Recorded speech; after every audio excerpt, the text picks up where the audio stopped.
So I just finished a 10-week chapter of Fight Club. First time I've ever done that. It was a really good experience. I think there was a lot of personal growth. And I hope that growth continues. I was surrounded by a bunch of men who love Jesus, who understand, who are learning to see what it means to follow him, to surrender to him. And I'm just going to be honest. I know, and if Brandy, if you're watching this, I love you. I love you so much. Happy birthday. I'm sorry I yelled last night. I was selfish.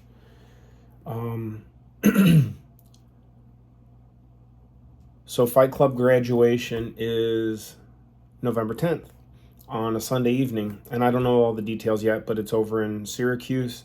And my daughter Hadley has a cheer competition in Schaumburg that morning.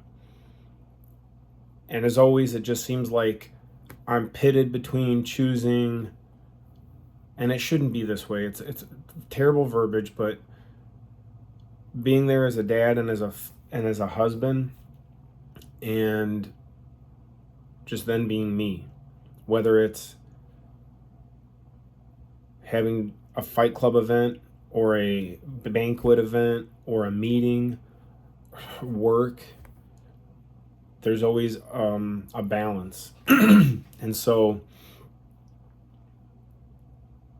I was really angry last night because, I shouldn't say I was angry, but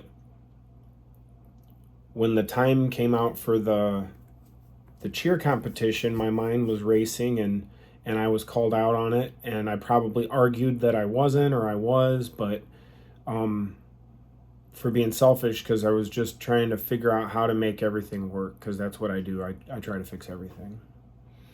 I try to make everything go smooth, even though it may not look like it.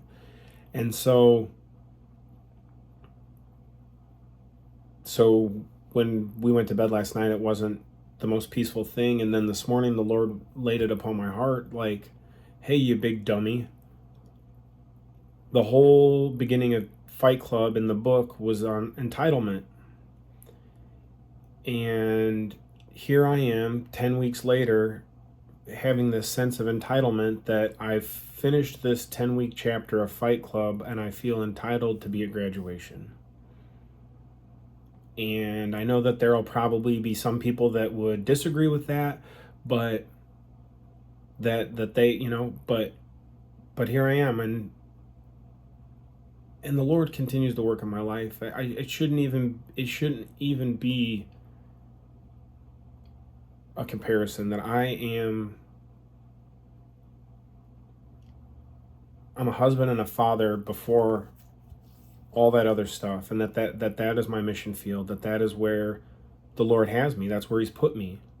He had me, and I'm thinking about it right now, he had me with Brandy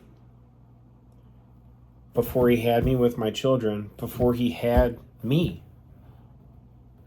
And I don't think that order is by accident.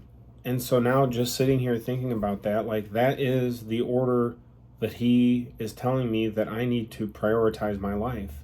And it doesn't mean that all other things are to be thrown away, but my priorities have just been skewed in that there's a hierarchy, and I've been trying to, instead of God, my wife, my kids, my family, my friends, my community, I've been trying to level it all out. And there's going to be areas in our lives where there should be a drastic difference, and there's going to be seasons in our lives where things get elevated, and it's not that they are more important, but there's a calling and a need, and the Lord's going to be the one that tells me when that's true, not me.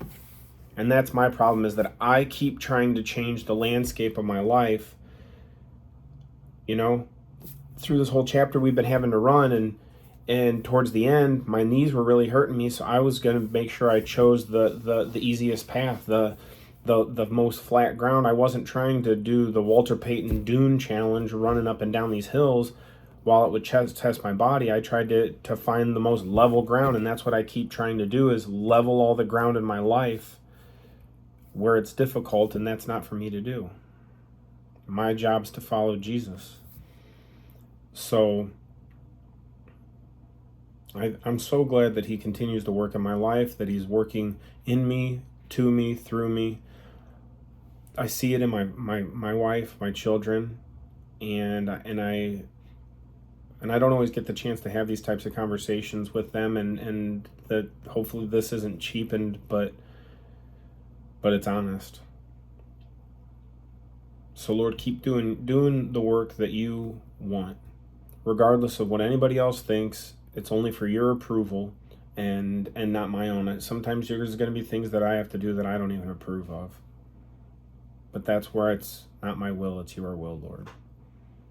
So I just wanted to share that with you. It's been on my heart, and I just sometimes, instead of just bottling it up or trying to go to find somebody to share it to, I just throw it out there. Throw that spaghetti at the wall and see what's going to stick. So hope you guys have a great day. And again, Brandy, I love you. You mean so much to me. The Lord has blessed me. He challenges me through you. He blesses me through you. He loves me through you. And all I can pray is that he would continue to work in my heart, that I can return that and I can do the same things for you. So I hope you have a great day.